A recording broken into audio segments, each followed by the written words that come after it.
Hey everybody, welcome back to Let's Get Cinematic. This is episode 13. So if you don't know, this is a movie podcast. Every week we talk about a different movie.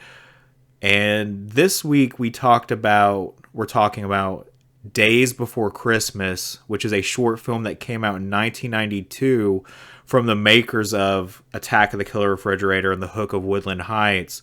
So these last three episodes have been different from other episodes because we usually talk about like a feature-length movie, but the last three have been kind of like short films. Attack of the Killer Refrigerator is like 16 minutes long.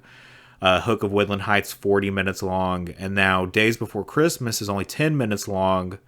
So we kind of just did like kind of short films this time, or like we did, but I don't know, still a movie podcast. Like it's still a film, I guess. It's still like a film, a movie.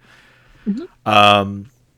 Yeah. But yeah, so without spoiling anything, what did you think of Days Before Christmas? I thought it wasn't too bad, like it was definitely the weakest of the three that we watched, but like, they kind of go into like two different perspectives of Christmas. We won't spoil it yet, but yeah, it kind of goes into those perspectives, and I feel like, the music and the cinematography were really good, and it all came together pretty well, especially for only like a 10-minute little short film. Yeah, I definitely agree. I thought it was pretty decent.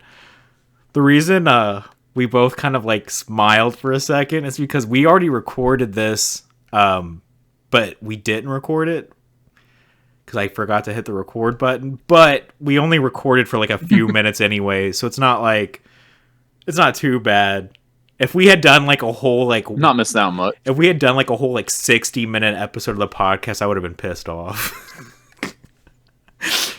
Yeah. Yeah.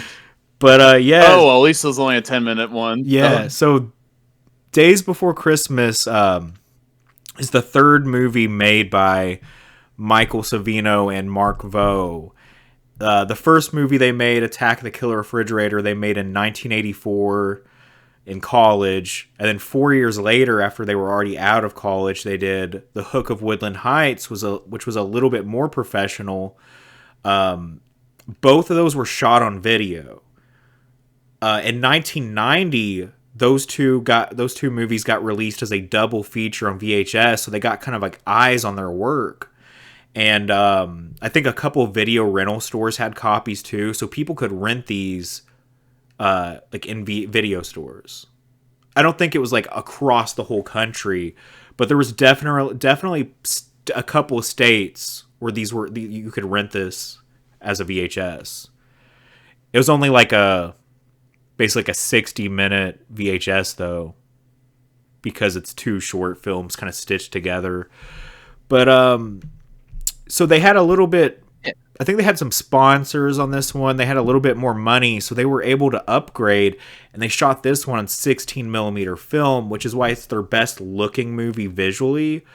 It looks the most film-like because it's actually shot on film this time around.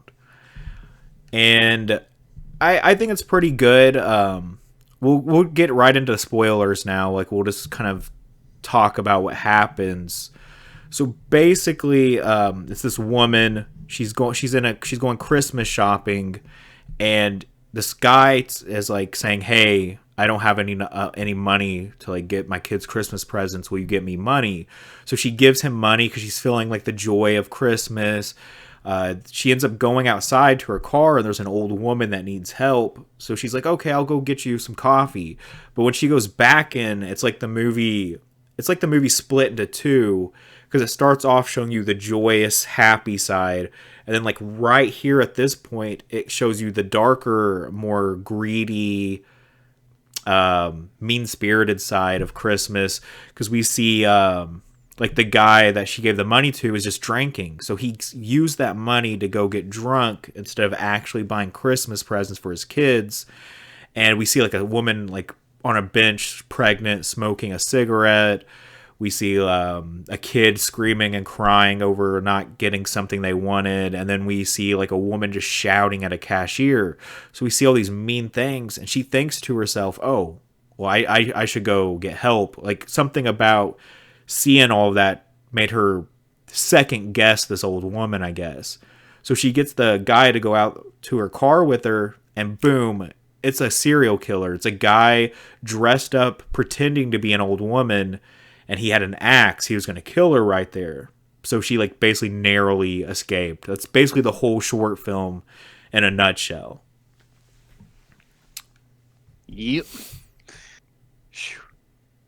Yeah, I do like how they they did the movie in two parts to kind of show both sides of Christmas and just how, just those two different sides of the coin basically, and just how they contrast compared to each other. And yeah. Yes, I mean I think it's a pretty good short film. I think The Hook of Woodland Heights is way more fun though. Like it's just like a fun, like cool little movie. So after this, like they thought this movie was actually, I think they submitted this to like HBO too. Like they were going to try to get this short film to play on TV, and they were never able to get it to play on TV or anything.